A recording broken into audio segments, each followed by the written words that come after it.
Hisense l'appelle mini LED RGB. Chez Samsung, on nous parle de micro RGB et Sony évoque le LED RGB. Mais que se cache-t-il derrière cette technologie qui était assurément la star côté TV sur cette édition 2025 du salon IFA de Berlin? Les téléviseurs LCD ne seraient-ils pas discrètement en train d'obtenir ce qu'ils cherchent depuis des années sur les capacités techniques, tout du moins consacrées à un point spécifique de l'image nécessaire à évincer définitivement des téléviseurs OLED? Je vous propose de faire le point et même de s'adonner à une forme de comparaison entre Samsung et Hisense à laquelle j'ai pu assister dans le cadre d'une session technique. Un chapitre va vraiment être consacré à ce duel entre le 115 micro RGB et le 116 mini LED RGB. En préambule, et parce que je viens de vous parler de l'OLED justement, il faut se rappeler que l'OLED utilise une structure dite auto-émissive et que quel que soit le nom que prend ces systèmes mini LED RGB, micro RGB, LED RGB, etc., il s'agit dans tous les cas d'un système de rétroéclairage consacré aux téléviseurs LCD. Dans la conception des produits, il y a assez peu de choses ensuite qui évoluent. On va se parler notamment de l'absence désormais de ce filtre quantum dot qui n'est plus nécessaire, mais on va toujours retrouver le diffuseur, on va toujours retrouver la couche de cristaux liquides, on va toujours retrouver le filtre de couleur, etc. Donc je sais aussi que la dénomination micro RGB chez Samsung peut créer de la confusion par rapport à cette technologie micro LED qui est vraiment la technologie très haut de gamme, et il l'utilise d'ailleurs donc ces composants qui sont eux aussi auto-émissifs, mais on est sur des produits haut de gamme dont le prix a été pendant très longtemps aux alentours des 1000 € du pouce. Une conception vraiment totalement différente qui permet aux constructeurs de présenter des choses assez sexy comme des supports d'affichage transparents qui ont d'ailleurs été assez largement mis en avant à l'IFA, c'est pas la première année, sous la forme clairement de dispositifs plutôt dédiés au marché professionnel, sous-entendu même le marché du luxe. Bon, il existe aussi des choses chez LG Electronics comme l'OLED T qui a été présenté notamment dans le cadre du CES de 2025 qui lui aussi utilise la technologie OLED pour créer un téléviseur transparent qui avait en plus cette capacité à s'opacifier si nécessaire. De l'OLED transparent, je vous en ai aussi parlé chez Thomson, il continue encore de travailler sur ce sujet-là, et on a donc chez LG néanmoins cette version 77 de l'OLED T que vous pourrez toujours acheter si vous le souhaitez aux alentours des 50 000 €. Voilà pour cette première précision, un petit recadrage peut-être nécessaire, et j'espère donc que vous avez bien saisi la nuance entre ces deux différentes technologies, et même ces trois différentes technologies si on intègre par ailleurs le micro LED. Sinon, ce sont autant de produits pour lesquels vous pouvez retrouver des vidéos sur la chaîne, si jamais vous voulez en savoir plus. Alors revenons-en maintenant à nos moutons en se focalisant d'abord sur les annonces de Samsung et Hisense, puisqu'il est vrai que ça a été les plus actifs sur le sujet. Donc on va commencer par Samsung qui a présenté le MRE115 MR95F, alias, pour simplifier, le TV micro RGB de 115 pouces qui, comme on va le voir, a un filtre glare free 2.0 qu'on retrouve aussi sur la gamme OLED S95F notamment. Là aussi, j'ai une vidéo dédiée sur ces deux produits, que ce soit le S95F que j'ai testé, mais aussi le micro RGB. J'ai d'ores et déjà fait deux vidéos consacrées à cela que vous pouvez retrouver sur la chaîne, qui vous permettra, par exemple, d'apprendre, si ce n'est pas déjà fait, que le 115 de chez Samsung, il est proposé, précommande, à 30 000 €. En face de lui, on a donc le Hisense 116 UXQ, plus grand de 1 pouce. Voilà, comme l'indique sa référence, on est sur du 116 pouces. Alors attention, ça fait toute la différence. Bon, je plaisante. Blague mise à part, ce qui fait une très grosse différence, c'est son prix, puisqu'il est annoncé ici comme étant 10 000 € moins cher, avec un prix public de commande également qui est à 20 000 €. Alors j'étais à fond sur la réalisation des contenus sur le salon, et donc du coup je n'ai assisté à aucune des deux conférences, que ce soit celle de Samsung ou celle de Hisense, je n'y étais pas. Pour Samsung, ceux qui ont suivi ma couverture live notamment de l'IFA, vous savez que je vous faisais un live en direct sur le stand, et que je suis même passé pendant un temps à côté de cette zone micro RGB, et on y est revenu. J'étais quasi tout seul dans cet immense pavillon qu'ils occupent tous les ans du côté de ce fameux CityCube. Il semblerait cependant que Hisense de son côté ait été un petit peu plus bavard que Samsung sur la techno, en partageant des informations qui, c'est bien normal, hein. Ce sont des choses qu'on entendait déjà sur la technologie LCD à rétroéclairage mini LED classique et qu'on a vu ici réadapter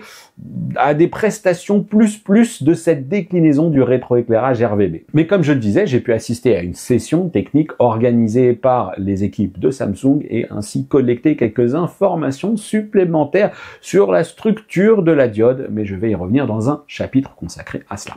Pour le cas de Hisense, je vous ai dit qu'ils avaient été un petit peu plus bavards et sur scène, ils ont notamment parlé de trucs du genre le AI Halo Control Evo, une technologie qui, grâce à l'évolution de la structure du rétroéclairage, qui passe désormais d'une simple diode bleue entre guillemets pour le mini LED à un système intégrant 3 petites diodes de couleur, donc RGB, eh bien, promet d'améliorer significativement les contrastes, le dynamisme des couleurs, réduire l'effet de halo de 60% et améliorer au passage les angles de vision de 50%.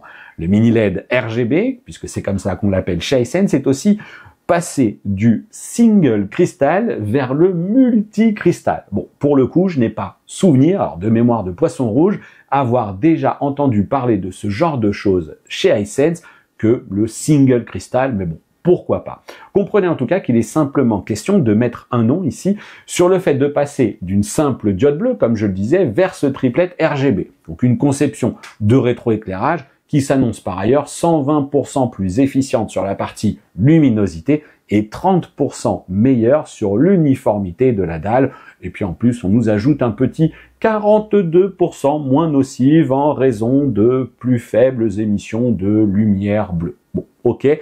Pourquoi pas? On sait aussi que c'est un propos qui revient régulièrement chez toutes les marques, y compris du côté de chez LG qui a beaucoup insisté cette année sur sa dernière génération de l'OLED, hein, donc du White OLED Gen 4, qui là aussi promettait moins d'émissions de lumière nocive avec cette conception à 4 stacks.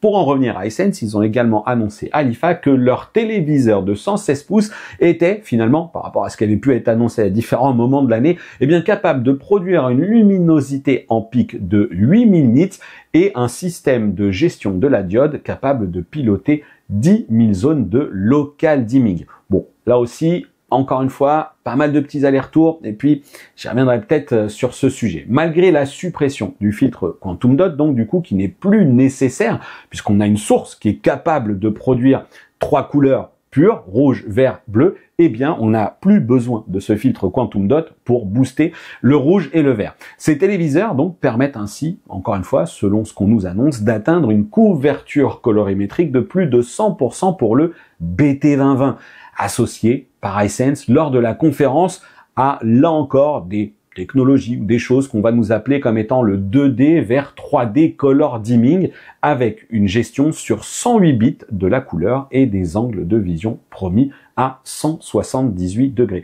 Vous avez peut-être l'impression que je vous livre là beaucoup d'informations techniques, hein, ça c'est un petit peu l'an 1 pour cette communication autour du mini LED RGB chez Hisense, mais c'est histoire de que vous commenciez à pouvoir un petit peu agréger de l'information. Je peux aussi vous dire que chez Samsung, eh bien, on annonce cette fois-ci 15 000 zones de local dimming pour ce fameux micro RGB de 115 pouces. Et on précise même, cette fois-ci, on ne donne pas de luminosité, mais on nous précise que chacune des diodes fait moins de 100 micromètres, soit moins de 0,1 mm. Plus exactement, ce serait même 90 microns, selon les propos du directeur général de la R&D de Samsung Electronics, qui ont été relayés un petit peu plus tôt dans l'année par le site AV César, duquel vous savez, je suis très proche. Et il est vrai, eh bien, que les boucles de démo qu'on avait sur les différents stands, que ce soit chez Hisense et chez Samsung, eh bien, allaient totalement dans le sens de tout ce que j'ai pu vous dire. La perception est certes différente chez Samsung, hein, avec le filtre mat et le choix du contenu à la reproduction très artificielle, comme j'en ai déjà parlé, mais il est vrai que, encore une fois, on a des choses qui sont assez impressionnantes dans le dynamisme et puis dans la capacité à produire du noir chez Hisense. Sur le modèle 216, eh ben, comme sur le modèle de plus petite taille qui était exposé, les couleurs étaient pétantes, on avait une haute luminosité, les noirs étaient profonds, on avait de larges angles de vision et le blooming était quand même réduit à peau de chagrin. C'était clairement remarquable. Et puis, bah, vous avez peut-être vu, constater là, pour ceux qui n'auraient pas vu la précédente vidéo, comment j'ai subtilement glissé l'info super importante. Oui, Hisense exposait un 116 pouces, mais aussi un modèle de plus petite taille, et le constructeur a donc officialisé le fait qu'ils allaient lancer une gamme complète, donc comprenez avec de la petite taille, ça va démarrer sur des formats dont pour l'instant on ne peut pas trop vous en dire plus, mais on va démarrer sur ils vont lancer une véritable gamme à partir de 2026, donc il va falloir patienter, et je pense que Samsung ne va pas rester sur un 115 pouces uniquement. Je pense que eux aussi vont suivre cette même ligne de conduite, ça va prendre la même tournure et on devrait s'en reparler assez rapidement aux alentours du CES 2026, donc au mois de janvier.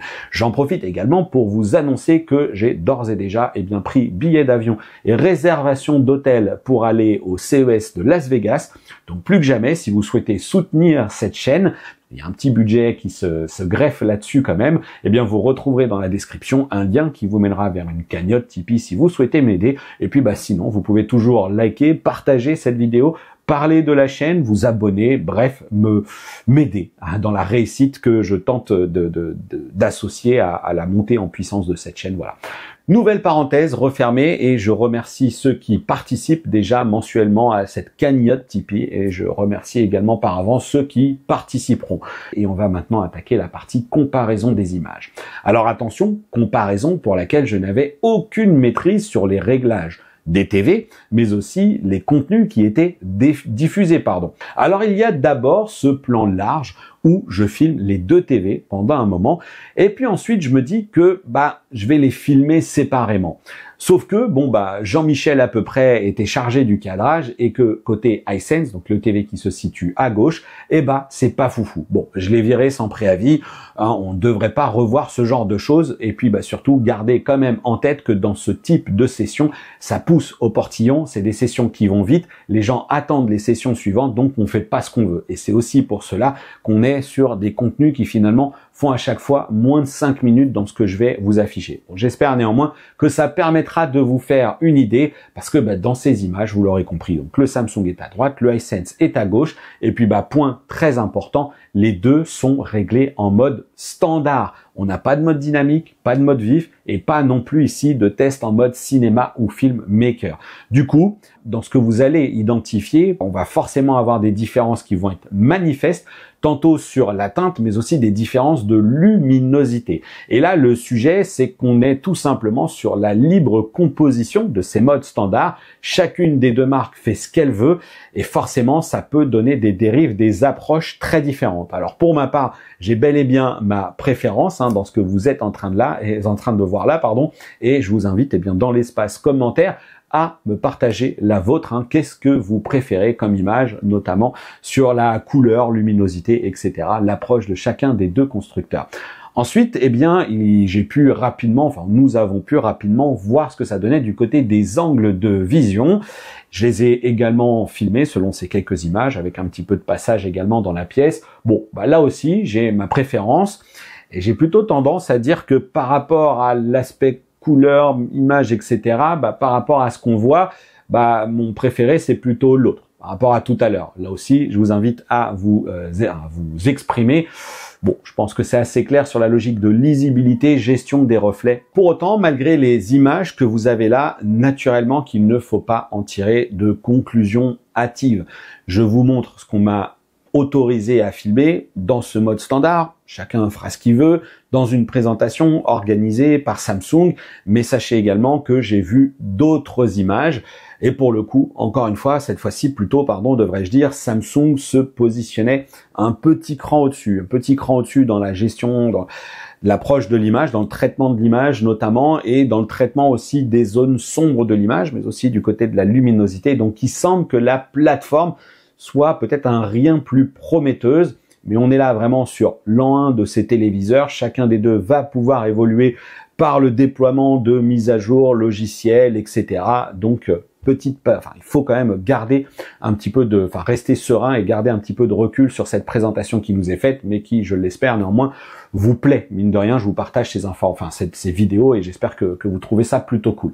Ce qui était intéressant cette fois-ci aussi du côté des ateliers organisés par Samsung, c'est quelque chose qui semble être factuel et qui concerne donc ce système de rétroéclairage. Vous avez vu dans mes différents reportages, notamment chez Samsung, qu'on avait sur les stands ces diodes RGB qui étaient exposées et zoomées par le biais de microscopes où on se rend compte notamment de l'évolution de la techno. On passe de la diode encapsulée dans sa grosse lentille, dans un truc qui pour moi fait environ 2 cm de diamètre, à un truc 50 fois plus petit qui est tout simplement la technologie mini LED et qui repose sur ce petit chipset, je vais l'appeler comme ça. Et puis on a ensuite sensiblement le même circuit qui accueille cette fois-ci du micro RGB et ses 3 couleurs, mais qui lui serait aussi 2 fois plus petit encore.